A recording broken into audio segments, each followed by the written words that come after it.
Hey, it's Matt Pinfield, new and approved. I have the amazing John 5 here on the show, and man, I couldn't be more happy to have him here because he's one of my favorite people. Not only is he one of the greatest guitarists, I love the things he does with guitar.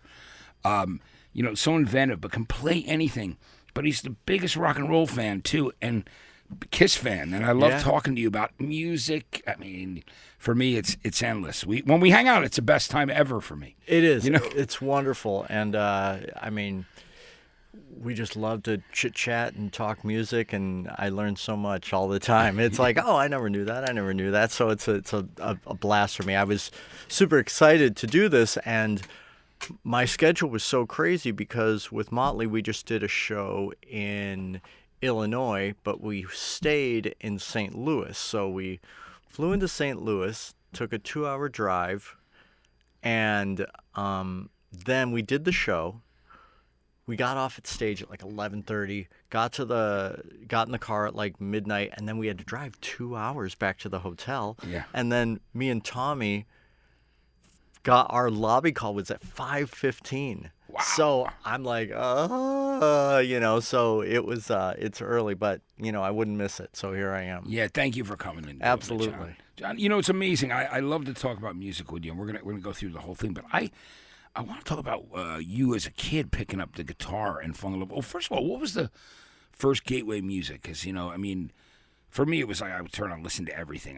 Beatles, Monkees, whatever, the Stones. Right. As a child, Elvis. And then whatever was there, I was just a sponge. Yeah. So what was the thing that you loved? What was the thing that really connected with you as a kid? Well, I had older sisters, and, they had Jethro Tull and everything, Beatles, Stones, all that stuff. And they listened to all that stuff, and I really enjoyed it. But I think the real first epiphany I had where I was like, oh my God, I want to play guitar was, and I remember it just vividly. It was 1976. We were watching Hee Haw because my dad, we always watched Hee Haw. And so it was this little boy playing banjo, and his name was Jimmy Henley. And I was like, wow, I want to play electric guitar. And that's why they all played, I remember they played these electric guitars, and they were Telecasters. And that's why I play a Telecaster today. Yeah. And but I remember going, oh, you can't get many girls playing a banjo, so that's why I picked electric guitar. It was a smart move. Yeah. SMRT. Yeah. So it was, and I started taking lessons when I was 7 years old. Wow, that's amazing. So you'd be watching Buck Owens and Roy Clark with your dad? Absolutely. Two great players, by the way, right? Which I still love today so much. And that show, they had everybody on there. Everybody, Dolly Parton and Jerry Reed and Joe Maphis and all these great, Chet Atkins, Johnny Cash. Everybody you can imagine was on that show. Yeah, Willie Glenn Nelson. Campbell, all those guys. Yeah, everybody. There was a lot of great guitar players that came through, right? That's why I loved it, you know. And that's what was really the life-changing moment for me. Yeah, that's great. Yeah, because it's it's interesting. I always think about the fact that when I was a kid, Roy Clark had a hit called "Yesterday" when I was young. That was a huge hit for him, right? And but Buck Owens, there's always "Act Naturally," which the Beatles covered, right? And Ringo sang. So it made me do a deeper dive when I got a little older. But yeah, we used to watch that at home too. Anything music that was on TV when you were a kid, I would watch. Midnight Special, in concert, Don Kirshner, American Bands, anything where you might see a band play. And you know what else I really, really enjoyed was the Monkees. Yeah. Because I was so little, and I loved the Monkees. And I remember I ordered, I think it was my very, very first record was this Mail Away Monkees album. Yeah. And it was like you had to get it from the TV, and I remember we got it. It's so weird, and I can visualize the cover right now, and I've never seen it again because those Mail Away vinyl are so rare. They are. They're so rare. Yeah, and and those Monkees records were great. Yeah. I always, we have a lot of different issues, with the Rock and Roll Hall of Fame thing, but those guys did actually play all over their third album, and they sang on their records. Yeah. And everybody else used the Wrecking Crew too. So what's wrong with the Monkees being in the Rock and Roll Hall of Fame? And they got so much crap for it because they all sang. Yeah. But they had studio musicians. But like, Mike Nesmith played a little bit here and there. But, everybody does that nowadays. You know, like there's so many artists like singers and things like that do, or boy bands or whatever like that have studio musicians. Yeah. So there's really no. I think that people. I think things are changing, So the Monkees deserve a second look for that because they were so great. I mean, those records, and the TV show was great comedy. It was fun. Yeah, it was really fun. It was actually really a lot of fun. I really enjoyed it, and having young kids, I would introduce them to it, and they really enjoyed it. So I got a chance to, relive it. Yeah, that's really cool that you showed it to them because it had these many generations where it was on in the late 60s, and then in the 80s, MTV revived it and started playing it all the time, then VH1 later. So it was like, it just keeps finding a new audience.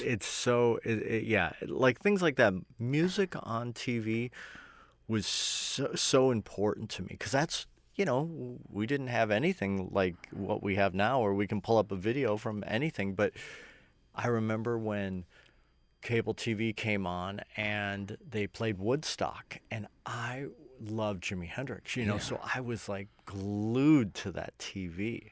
Oh my God, watching Woodstock and all that stuff. It was, and seeing commercials for albums like Kiss. Yeah, that would, when I was a kid, that was the same thing. If I saw there was commercials for Kiss or Aerosmith or Lou Reed or David Bowie, just be like, it would be the craziest thing. Yeah, you couldn't believe it. People don't realize God. How much now music is so omnipresent. But in that period of time, it wasn't in restaurants, and even when they did start playing music more in restaurants, it was Muzak. It was instrumental background, but not your kind of killer instrumental. But Muzak. Yeah. But remember, magazines. That was our Bible. That was our internet. That was where we got our information. Yeah. Because it was Cream Circus. I got all Hit those Parader. Hit Parader. Those were all. I had subscriptions to all of them. Yeah. Anything that's rock and roll.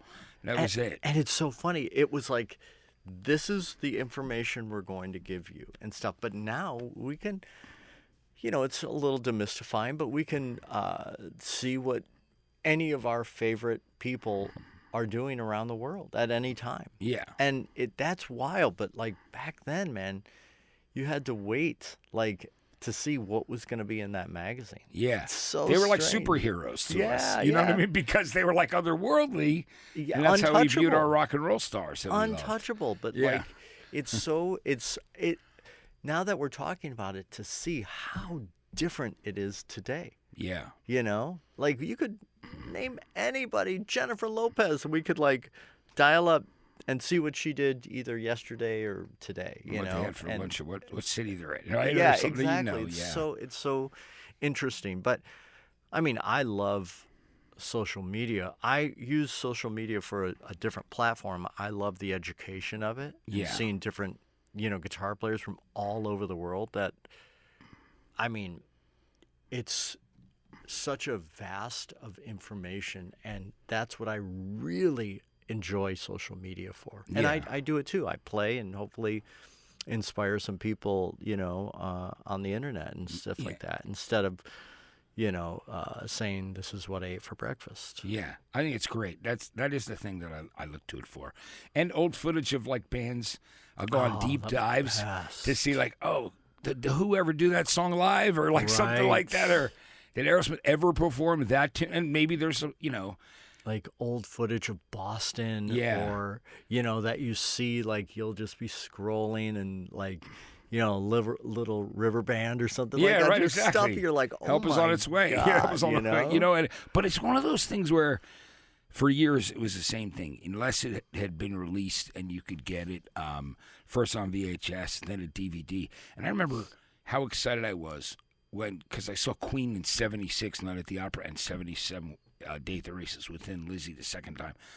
And someone got me, professionally shot DVDs of those two tours, just one of the shows, and it was mind-blowing to actually see it again. Oh, so you saw it then? Yeah, I saw it then. In 1976, my brother I took me to see Queen at the Beacon Theater in New York, and it's a small venue for them, and they were unbelievable. I mean, it was Night at the Opera. It was a new album. Of course, I love Night at the Opera and Day of the Races. Yeah, all those records. And I had gotten into sheer heart attack because I heard Killer Queen. I was like, what is this? It's one of those, there's so many songs you hear on the radio, and then you're like, I got to get this now. Yeah. It's so different. And so. But it was so good. It was so great. And they were incredible. And so I went back and saw them, Day at the Races, and then Thin Lizzy opened Johnny the Fox Jailbreak because, they couldn't finish their Jailbreak tour. But it was, and I didn't know that, but now I do. But it was so great to see all those bands as a kid, going and seeing a bill. Cheap Trick, UFO, and Rush all on the same bill, things like that. Oh, it was like, you would see ZZ Top and Kiss and REO Speedwagon and all this stuff like in, 1975 or 74. And you're like, wow, it's like... It's so strange because I guess REO or Rush or Kiss at those times in 74, they were all brand new bands. Yeah, they were. But now you see brand new bands. There's a zillion bands on these festivals. But these bands that were on these posters back in 74 are now, they're still going, or you know what I mean. They did it for 50 years plus, you know. So it's unbelievable how it has changed, because a lot of these bands nowadays will only last a couple years compared to bands back then can last 50 years, you know. And I guess that's, I don't know what that is. Is it label support? Is it? I think it's it's definitely label support back in those days, because some of those bands didn't have to actually have hits till they were on their sixth album. Most it was usually they broke through on their third. That was the thing. With Springsteen on Born to Run and Aerosmith on Toys in the Attic, and you know what I'm saying. But and sometimes labels would stay with an artist for 5, 6, 7, 8 albums. I mean, look at Fleetwood Mac, right? I mean, so there were so many bands. So interesting, it's a different time.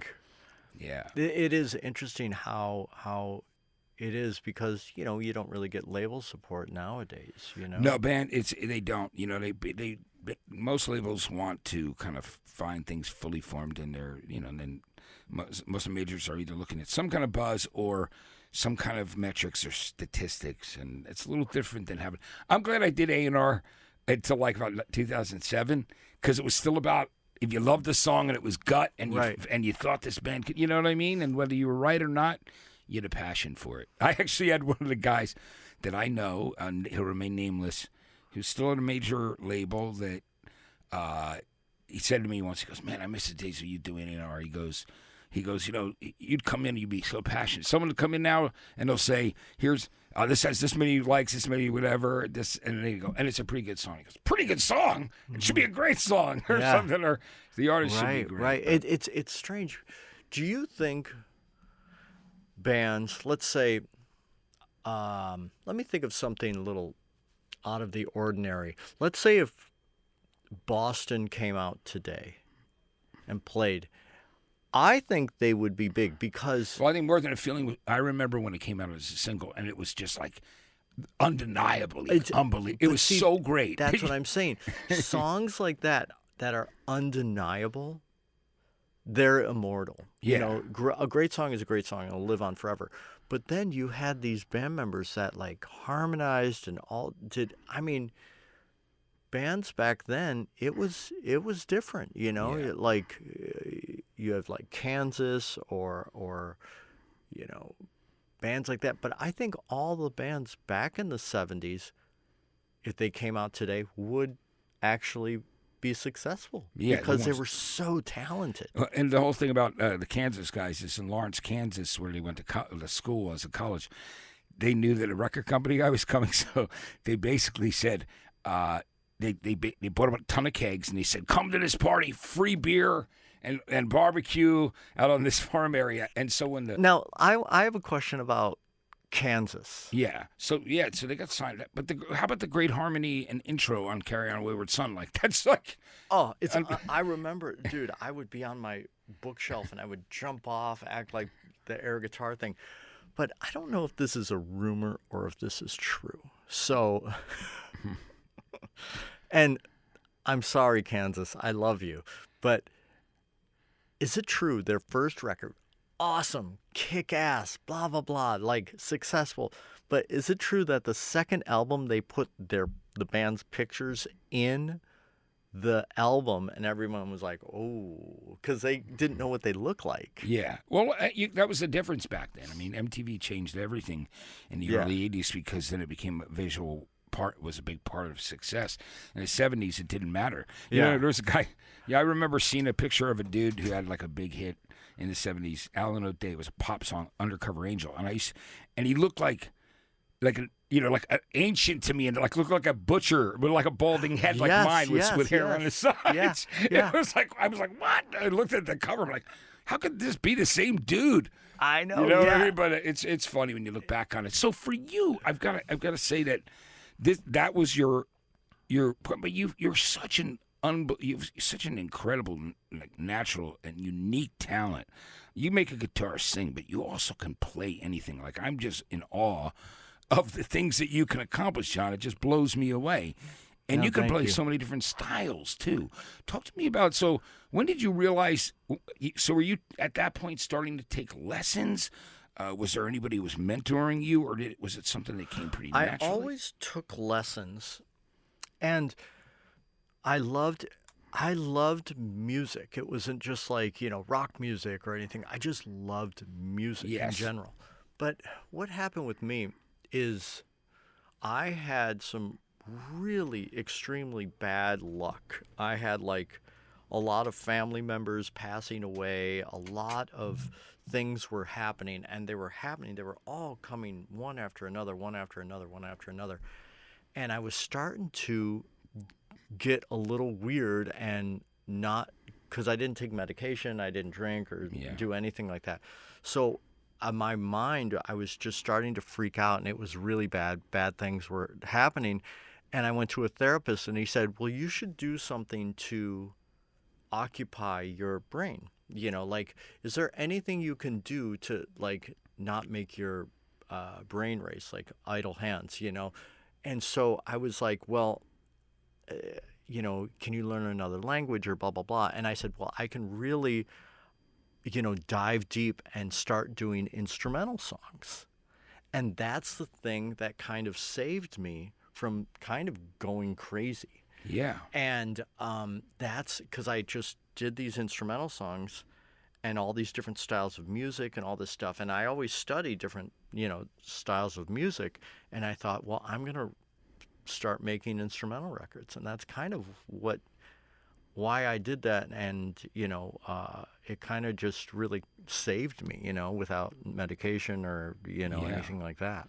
That's really, I love hearing that. It's great. And I know you've never drank or taken any drugs, and I think that's great. I mean, music has been your savior, the thing that gets you get the most rush, and which is the most beautiful, pure thing there is. It's the greatest. Yeah. So, talk to me about the first time you actually, and by the way, it's 10 instrumental albums and the new single, which we played earlier in the show, which is so great, A Hollywood Story. We'll talk about Thank in a bit. you. I love it. Thank you. I appreciate it. Yeah, but can I ask you, tell me about the first bands you were in, when you first realized that, hey, I'm going to try and do this. How old were you when you started playing with other people?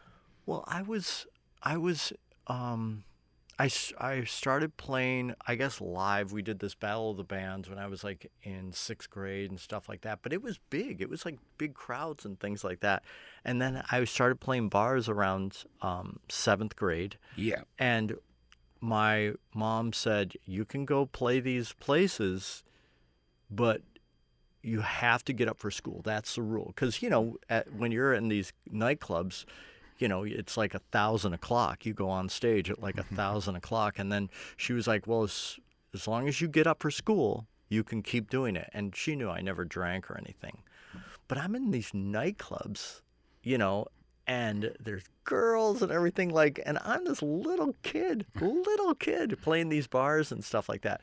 And so I guess that's when I really started. And but when I started doing it, like at Guitarist and things like that, it was a blast because Rudy Sarzo came to see us because he was looking to put a band together like around the Whitesnake era. Yeah. And we were playing at Guitarist and there was nobody there, and I was like, Rudy Sarzo's here, you know, and it's going to be amazing, and let's really give him a great show. And so we go out, we play our little intro, and the singer comes out, and in Guitarist, there's like a low backstage, and you have to duck your head, and he hit his head. He was like, oh, and he got out there, and he started singing, and he felt this like wet, and it was like blood rushing down his head.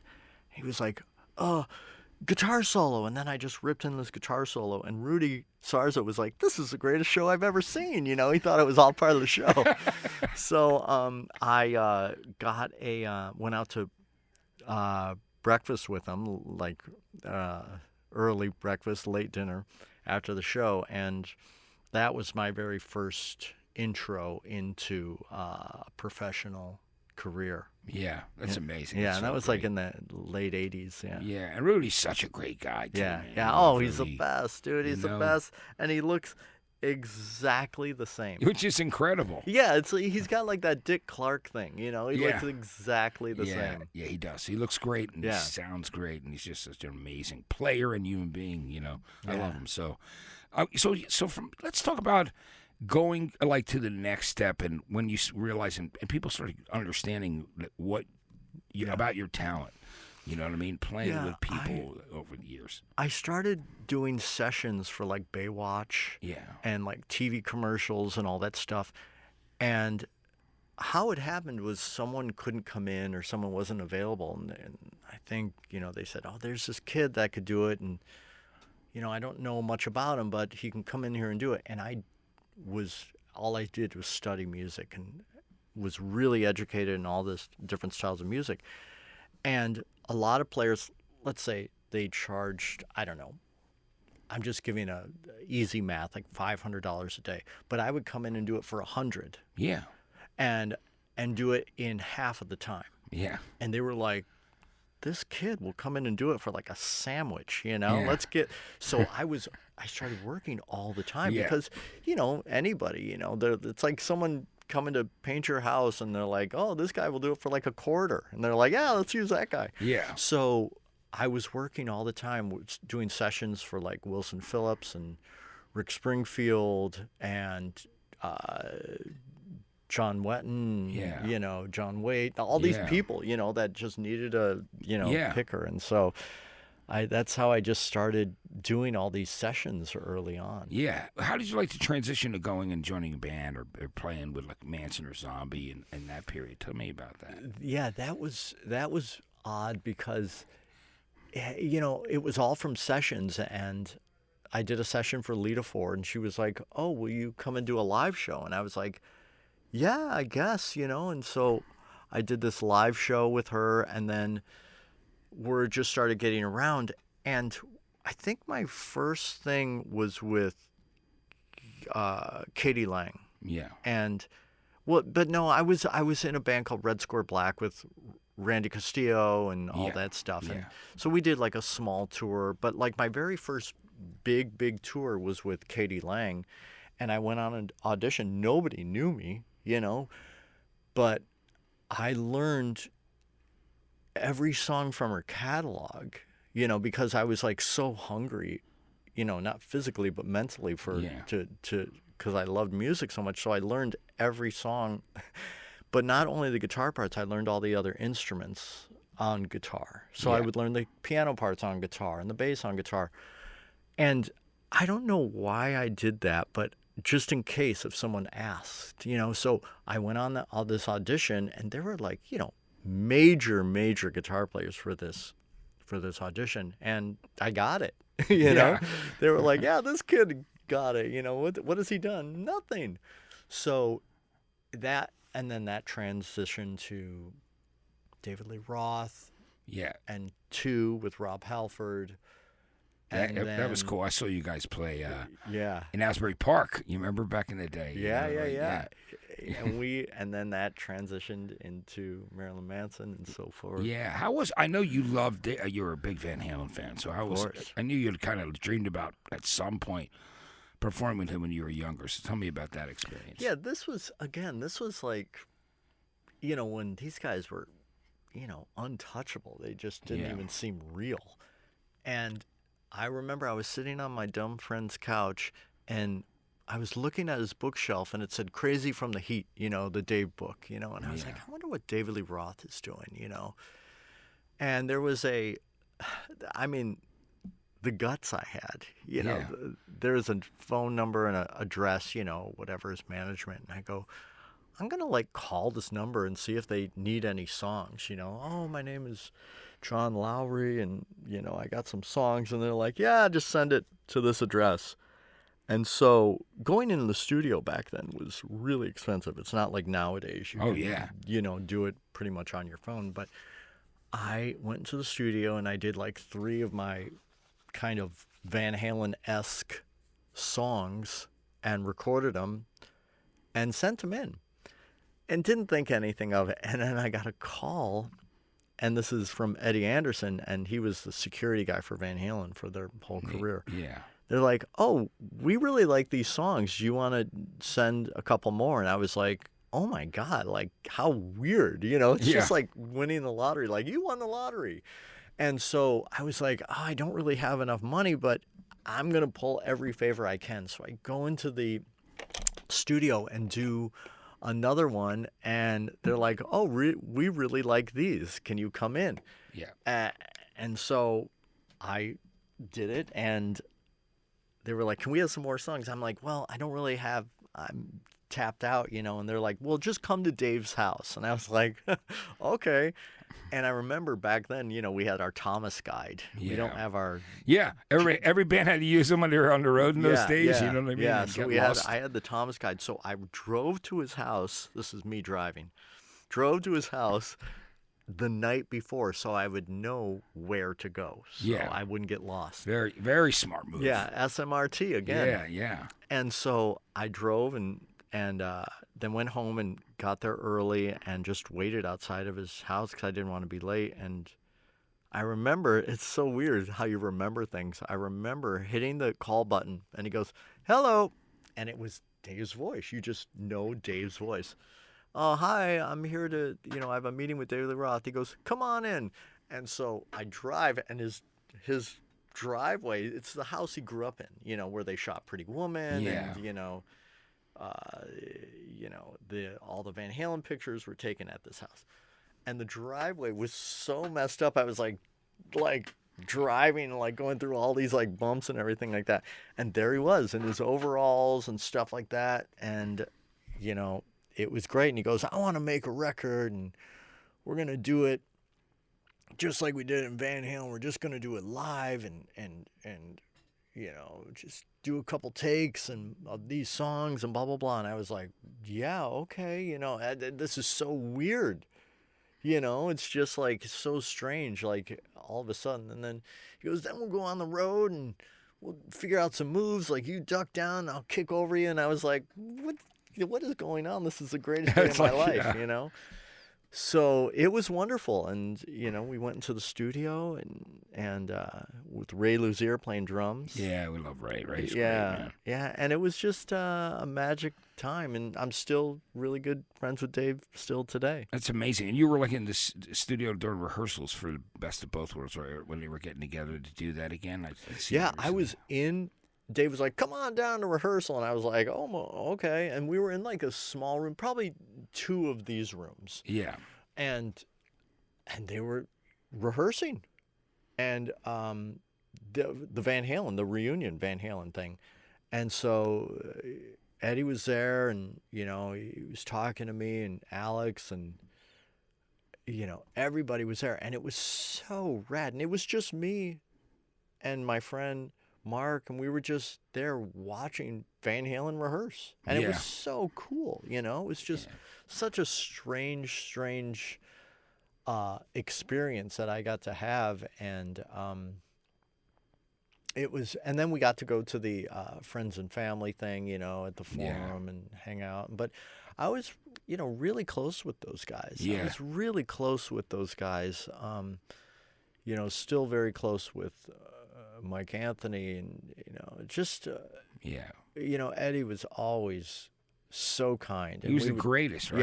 Yeah, I mean, he was so nice to me, and he got my friend engaged on stage at their concert, and you know, like that was the beauty. It was like, you know, everybody else was leaving after this one shoot day and brought me into this, you know, control room, studio room, and played me a bunch of stuff. He had mastered a bunch of times. Like he'd done a mastering with one song like about 20 times. He was really wanted to be perfect. And then I remember hanging out outside of the 5150 studio, just hanging outside talking to Alex for like an hour. Yeah. So about records, you know what I mean, and songs and. But that's great that you were, we miss him in a big way. Very, you know? very kind but it's like, you know, these kind of people, Eddie Van Halen, Steve Jobs, you know, these important people in our life. It just feels like we need to put them like in a bubble and protect them and keep them around as long as possible because they're so important. Yeah. Eddie, you know, I think about Eddie. He was, like I said, he was just so incredible, inventive like you are on guitar, but just he was a great guy. He was really. He was a good guy. I loved hanging out and talking to him. He was cool. Yeah, he was a good guy. He was a good guy. We yucked it up quite a bit. Yeah, you know? He was wonderful. Yeah, he was funny and he was smart. He was so cool. You know, so that's where then you end up. You're doing the stuff with David for a while. With the transition to Manson, when did that take place? Was that like? I was playing with Halford, and we were doing a festival in Europe, and I never got a chance to see Manson, but I loved it. Yeah. You know, and I always tried, but I was working a lot. Yeah. I remember I was on the Conan O'Brien show with an artist, and Manson was playing at a venue called Roseland. Yeah, I was probably there that night. You probably were. And you know? I remember playing Conan, running off and running to Roseland, and I couldn't get a cab, and I was just running there. I don't know. You probably how far literally it were was. crossing from Avenues of the America over to like 8th and Broadway and 52nd, like right there. Yeah, you know I know what I mean? nothing about it, but Yeah. like I was running. I remember running, and I bought a ticket from a scalper because I wanted to see it so bad, and they were finished, and I was like, oh, because they like trashed the stage or something happened and left. Anyway, so I never got a chance to see him. So when I was in Europe with Halford, I was like, I'm finally going to see Marilyn Manson. And they canceled, and I was like, oh my God, I'll never get to see Manson. You know, what is going on? And I remember flying home from Europe because it was the end of the tour, and I put my bags down, and my phone was ringing in my apartment, and this was, you know, before any of us had cell phones, and I picked up the phone. Hello, hello, hello. They were like, oh, this is Tony Ciula. I manage Marilyn Manson, and we're having some problems with our guitar player. Would you like to have lunch with Manson? I was like, absolutely. And he goes, okay, meet us at Gaucho Grill on Ventura and blah, blah, blah, blah, blah. Yeah. And I go in there, and he's wearing this. I remember there was this white Mercedes, and I don't know why I looked in the car, you know, but I saw like the 2 record and the David Lee Roth record in the back seat, in the CD. So he had the records you played on. Yeah, He knew and it I'm was like, cool. oh, it's got to be his car. So I walked in, he's got these big red glasses on, this Loverboy shirt on, and, you know, his hair was like that red, the Mechanical Animals, just the beginning of that. And I sat down, and he goes, you know, because he knew me from, you know, because 2 was on Trent Reznor's label, and Trent, I think, said, oh, this guy, you know, would be perfect for you. So, yeah. So we sat down, and he goes, yeah, I want to, you know, you to join the band, and your name's going to be John 5, because I want to do everything with numbers, and we're going to, you know, got a new record coming out, blah, blah, blah. And I was like, okay. Yeah. You know, I don't even think the food came yet. Yeah. But I did an audition, and the first show was the MTV Video Music Awards. Yeah. So during that performance, I'm like watching them because it's the first time I get to see Marilyn Manson. So I'm like just watching them, you know, going, oh, this is really cool, you know? Yeah. Oh, wait, I got to remember I'm That's doing this too. amazing. Yeah, so it was, and then it was like off to the races, you know? It was like right away we just did all those great shows, and it was a great era. For me, it was a wonderful, wonderful time. That's amazing. And I have to backtrack a little bit with Rob Halford, too, because, man, I love Rob. I saw Priest Sin After Sin tour, because, you know, I'm older. I saw them opening, like you mentioned, R.A. Speedwagon. They were first, then Stars, that band that I loved, actually. Of course. Yeah, and then R.A. Speedwagon, who were only big on in the Midwest at that point. So in New York, we didn't know who they were. But, you know, I bought that double live album. It was great. Yeah. And so, you know, it was... they didn't have, like, that much room to play, but they were awesome. And I was a fan, and then I saw them next year with Angel and another band, The Gods. And it was the Stained Class tour. So, longtime fan. I've got to ask you, so tell me how that went down, too. Because were you a Priest fan? Did you... yeah, of course. You know, like I British remember... Steel and all the great records. Yeah, I got into it a little later, you know. And I remember I would go to see Priest, like, I think it was Defenders of the Faith album. Yeah. And I was like, I want to meet Judas Priest. And I was, like, so young, and I went down to the, you know, where their bus was, and I was out there, and I was just a little kid, you know? Yeah. I had my record, and they walked right by me. And so I was like, oh, that's too bad, you know? But then when I met up with Halford and stuff, I was like, you walked right by me. I was a little kid. You know, you didn't sign my record, you know? Yeah. Hey, what do you say? I see, you know. So I gave him a hard time about that for about 8 years. Yeah, you had to. Yeah. Right? You know, but it was wonderful. We he heard about me, and I flew to Phoenix and to meet him, and said he's starting this thing up, and with you know, this producer Bob Marlette, and you know, whenever I fly, I like to have a Reese's peanut butter cup or something like that, something to snack on, you know. Yeah. So it was one of those 4-pack ones. Yeah. You know, I've eaten them. I've sat there. Yeah. And so it's like when you buy a 4-pack, it's hard. I ate 2 of them. Yeah.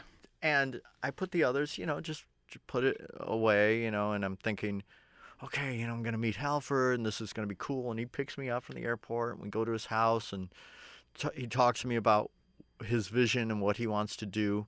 We're sitting on this beautiful white couch, like, you know, that curls around like this. And I'm thinking, wait a minute, where's my Reese's peanut butter cup? It's in my back pocket. And I'm sitting on this white couch at Rob's house. And I'm like, oh no, I'm sitting, this thing, and I'm in Phoenix. Yeah. It's not like we're in Colorado where it's cold, you know? Yeah. So I look, and it's all melted on his white couch. On his white couch. And I'm like, oh no, what am I going to do? What am I going to do? He goes, do you want something to drink? I was like, absolutely. And he was like, okay, take it easy. So, you know, so he goes, you know, what do you want? Do you want water? And I'm thinking something to keep him in that kitchen for a while. And I'm like, oh yeah, like iced tea or something, or, you know, a smoothie or something. Yeah. And so I get up like you know, James Bond or something, and turn the cushion around and tuck it in. And perfect. I was like, God, I'm a genius. And I didn't sit down. And I just stood up and walked around looking around at stuff.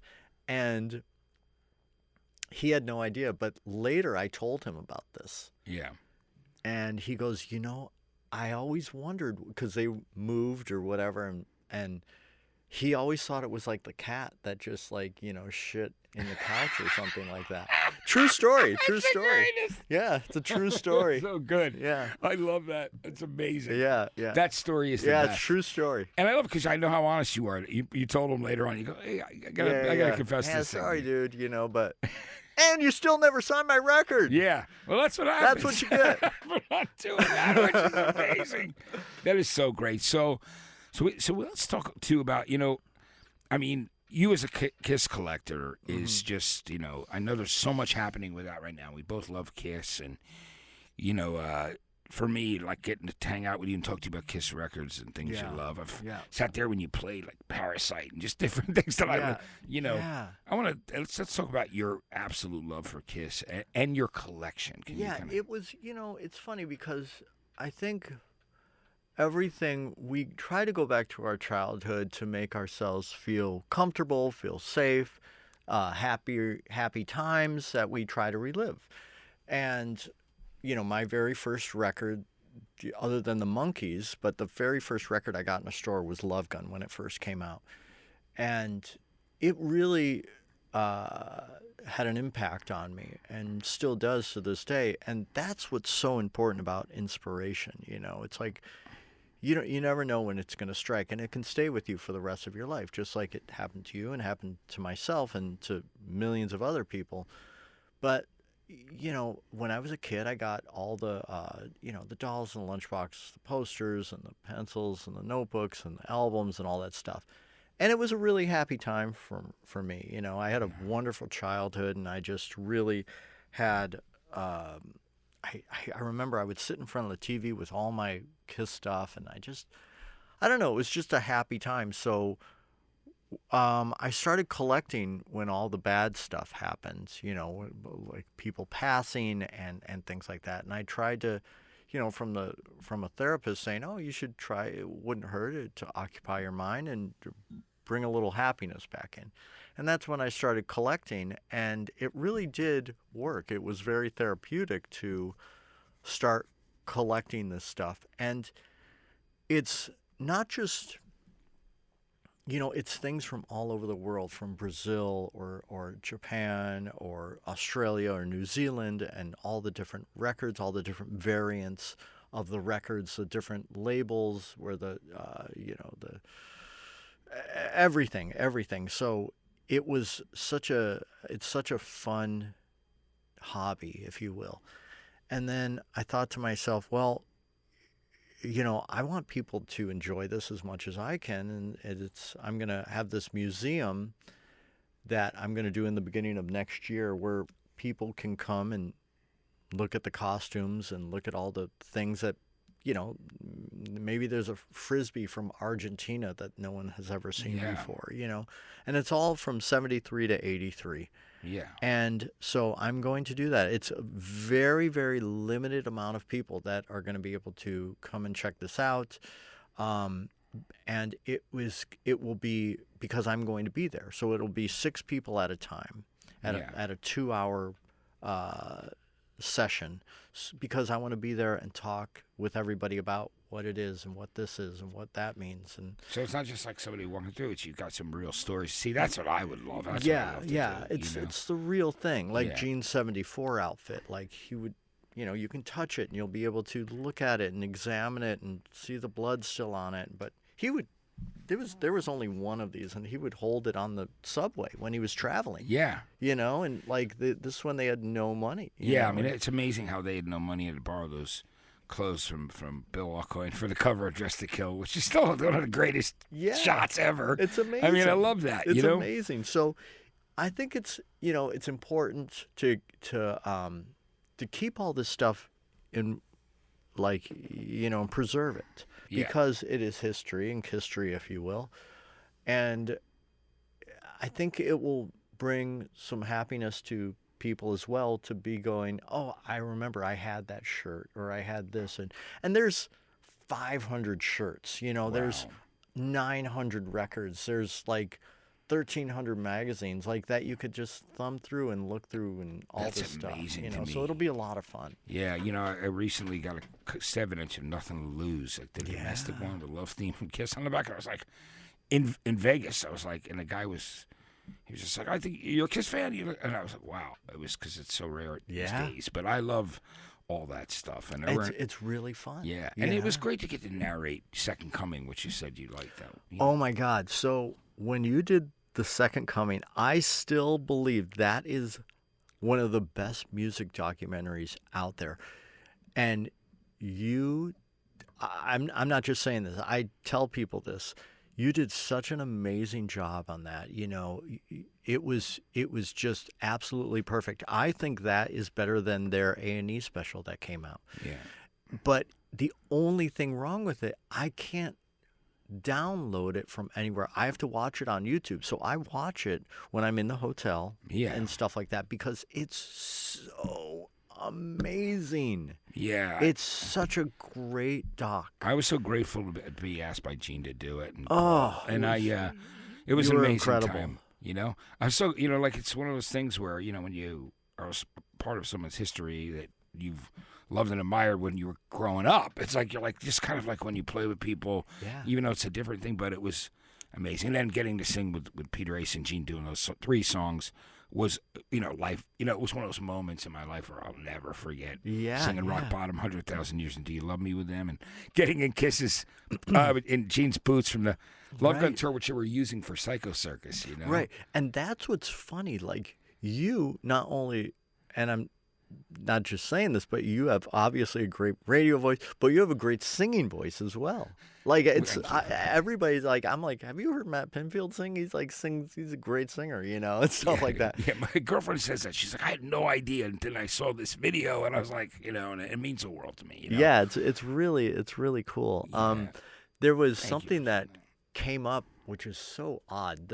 There was always this talk about, where is Gene's Destroyer boots? And the legend is they took some of the scales off one of the boots to design it for the Love Gun boots and blah blah blah. And then you heard the story that they might be in Japan and this guy had a show and the Destroyer boots were there.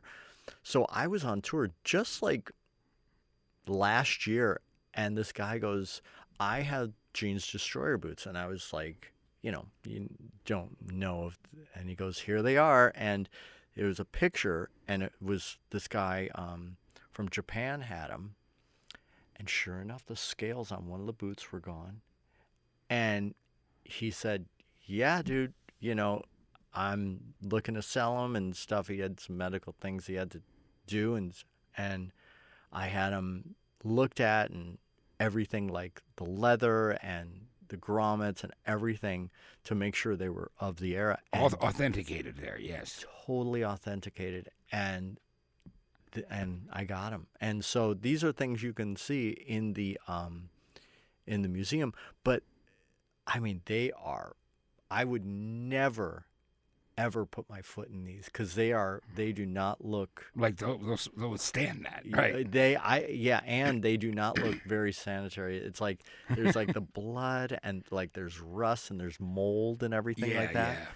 And it might be a better idea not to get inside those. Yeah, but like, because he'd piss and it's just, but it's the real deal. It's amazing. When you see them, you'll freak out. Oh, I'm just gonna blow my mind. Really cool. I'll show you a picture too. Yeah, you'll have to do it. You know what's amazing? What I love about you is, you're not only such a great musician individually and within a band setting, but you're a music fan first and foremost too, which you love, which I think is so great. So, can we talk about making the transition to Motley Crue and how those guys decided that, because I thought that was a great thing and a great move for them. You know what I mean? And I love that. But I guess we should not skip over Rob, because I love Rob Zombie too. So absolutely, So the Rob Zombie thing is great too, because I absolutely love Rob, and he's always been such a cool guy. When they came, when they were starting to happen at MTV, I was there. It was pretty new, and I was kind of assigned to be their guy at MTV. So, I remember, so I always loved them and still do. Yeah, Matt, Rob loves you too. Yeah, we, always bring you up and stuff like that. Yeah, and it's, you've been, doing this with all these artists for so long. Yeah. It's like you're like the fifth member of all these bands. It's so cool, because you're, when I watch old interviews, you're the one doing the interview. It's really cool. Yeah, I'm very grateful for that. Because I just loved it. It was a labor of love in every way, because the music means so much to me, and it's like I said, gave me life, saved my life in so many ways, because I just loved it. It's wonderful. It really is wonderful. Yeah, but with Rob, it was the best. I joined. He was like doing this Ozfest. Because he was making movies at the time, and he was like, yeah, let's do. I'm gonna do this Ozfest thing. It's only gonna be like 6 weeks, so don't get comfortable, type of thing. And I loved Zombie too, and I was like, very enthusiastic, and the band, Tommy Clufetus and Blasco, we were all very enthusiastic about this, and it was great, and it was amazing. It sounded great, and then we were like, let's make a record, and that was going wonderful, and everybody was just having such a great time. We would all go to catering together. We were all on one bus. We would just laugh and giggle all the time. And those 6 weeks turned into 17 years. Yeah, which is just incredible. It was just, we just all had such a wonderful time. Yeah. And it wasn't, when I was asked to join Motley Crue, we didn't really have any bad things going on or anything like that. So it was tough, but, I was doing it for 17 years and I loved it. We were friends and laughed and everything. Everything was still the same. But I thought to myself, because I always thought about everybody else, like make sure everything sounds good. I just wanted to think about myself for a minute and go, I really want to experience this. I really want to, life is short and I want to experience as much as possible. And of course, I love Motley Crue.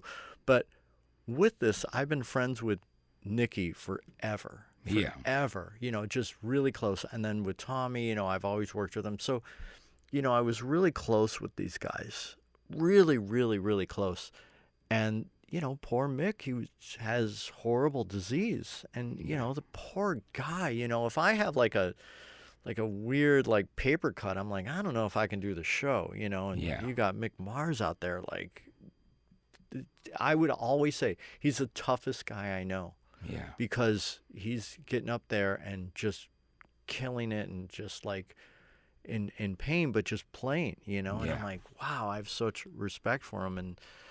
And then he, didn't want to, tour and things like that. So they asked me and I was like, absolutely, I would love to do it. I would love to do it. And they gave me the songs, and of course I didn't want to say, but I like knew every single song. I knew how to play them all. But I told Rob, and I said, Rob, I just want to experience, life, and I want to do this, and he understood. He was cool, and he wasn't psyched, but he understood, and that's what was really, really cool. And it's been, Matt, I'm telling you, it has been such an incredible experience to do this.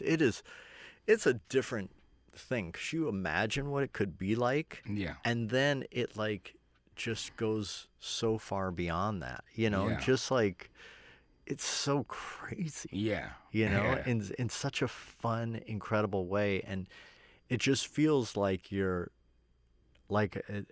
life is brand new again. It's so exciting. It's like when you get a new girlfriend or something, or like you're like, wow, this is great. Look at how blue the sky is, or it's like. So it was. It's been absolutely wonderful. Yeah, absolutely wonderful. I'm so happy to hear that too. And and like you said, Rob understands, right? So, and we love Rob, but it's you needed to experience this because it's a once in a lifetime thing, and it's been great though, right? Because I love the fact that you would play with those guys, and you look great with them too, but also know all the songs. So I got to talk to you about going in the studio and doing Dogs of War, because it's number one on our countdown. It's been, and obviously, people in Southern California always love the band and always support. And KLOS will always be a major supporter. So, and the reaction to the song's been great. Talk to me about recording it when it came time to work on writing this, because with Nicky and just being a part of that. Yeah, this is wild. So this is really wild, because here's Bob Rock, and I've never worked with Bob Rock, and I'm going in the studio. I worked on The Dirt with them, the song, all that stuff, but this is me in the studio with Bob and the guys and all that stuff. And another thing you can imagine and think, oh, what's and I was so wrong, but I got in there, and this is what's so cool. So we all got in the live room, which is very unorthodox nowadays. Usually, there'll be a drum track done and bass then, and then guitar, but we were all in one room together, and Bob was in the center, and we were trying all these things. And I don't think I've ever recorded that way. And we just knocked it out a few times, and it went by so fast that I was like, do you need more. I did like the solo like just a couple times, and like the intro and all this stuff. It was just, they were like, yeah, that's it. And Tommy would go, try this, try that. But it was one of those things, and I'm being completely honest, like Nicky and Tommy and Bob, like everybody was just in there all together. Everybody was contributing everything. And of course, Nicky's writing lyrics. I'm watching him. He's writing these lyrics and this melody and doing all this stuff. And it's incredible to see. He's something else, because he really is incredible with these lyrics and melodies. Yeah. It's unbelievable. It really is unbelievable. He's been writing great songs for a long time and doing his like, it's just he's always amazed me, Nicky. Yeah, and then he'll like come up with this music and stuff like that, like, and but then he like will lose his car keys for like an hour and can't find him, but he like comes up with this brilliant music and stuff like that. But it was so cool, because we all were just throwing in all these things like that. Like next time you hear Dogs of War, you'll hear this little like siren in the beginning, and I remember Bob Rock going, yeah, we need this like kind of siren, like in England where they have those on their cars, those police cars, and you can hear it kind of moving. And I did that siren effect on the guitar, and Bob was like, yeah, that's it, let's put that in. So all these things like the intro and all this stuff were done like that. But how it was all put together, it was really cool. I mean, that's a magic Bob Rock as well. Yeah, it sounds really organic. Bob Rock once told me that he said, I learned from Mick Ronson years ago that sometimes less is more, and you like just the way he works on things, or if it calls for a lot more, then you use it. Like he said, I learned the difference between the two, and I always thought that was a really cool thing to say. And it's a live track. It's just we just played it all together in one room, and it was so cool. And you guys did 2 other songs too, right? Because you did "Fight for Your Right," right? Yeah, for fun, right? How was that? Was like, whose idea was like to go, hey, let's do a Beastie Boys song? I think. To be honest, I think we were doing a different song. Yeah. And I don't know if it was Nicky or Tommy that said, we should do, Fight for Your Right. And we were all like, yes, so we were all like super excited about it. And it was just like if we were all right here, right now, and said, oh, let's try that. And we knocked it out. And we play it live. Yeah. And every single person, even babies, are like, you gotta fight, like everybody knows it, and it's just a great party song. So we're having a blast with it. Yeah, and you also did a third song too, right? It was like a one-word title, I think. And I don't know if I can say it. I don't want to get in trouble. I saw it in press once, so it's but all these are coming soon, and I'm so excited. I'm like super excited. How long did it take you to do the 3 songs? Was it not long? Not long at all. Not so are long. there more than 3, or is it just 3 at this point? I think there's others as well, but I want to tell you something. Yeah. Just yesterday. Yeah.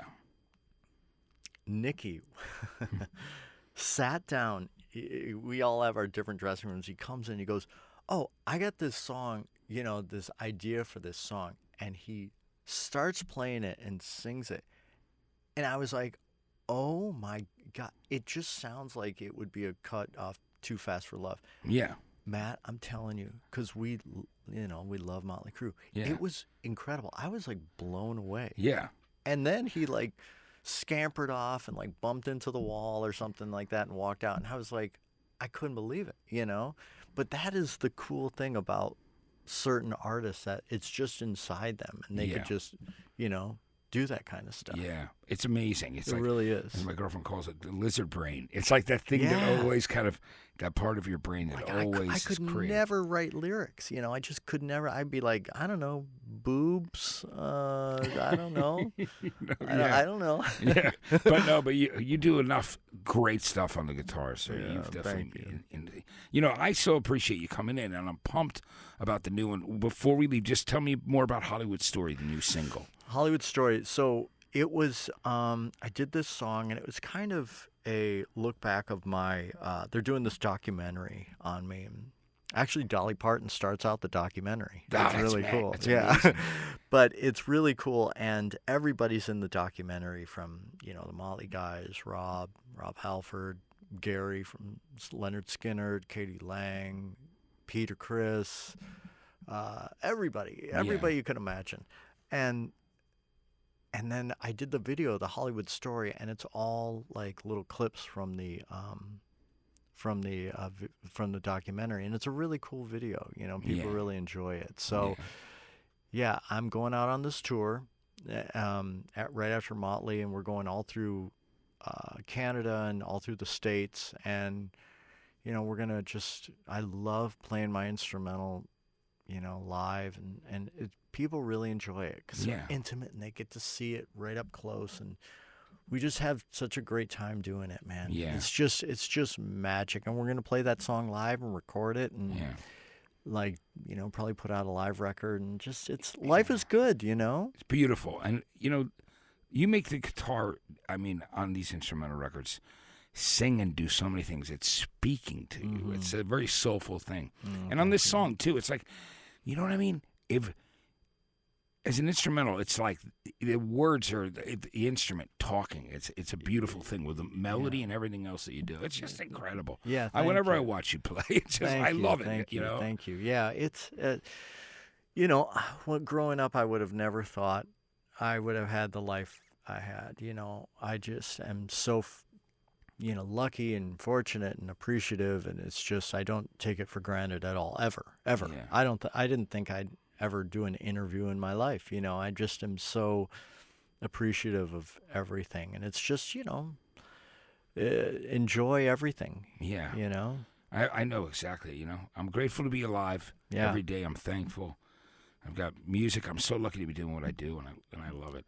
And good people in your life. Yeah. And listen, this is fantastic. So not only are we excited about the new songs coming with Motley, but also this tour and everything is going to be great. And the documentary. Yeah. And I got to be one of the first people on the Kiss tour. Absolutely. If you want to practice going through it, I'm there because you know Absolutely. how much I love it. Yeah, So absolutely. it'll be awesome. Thanks so much, John, for Thanks coming for having and doing me. it today. It was fun. It's so great to have you. John 5, everybody, right here on New and Approved. It's KLOS, and I'm Matt Pinfield. Thanks so much for watching and listening.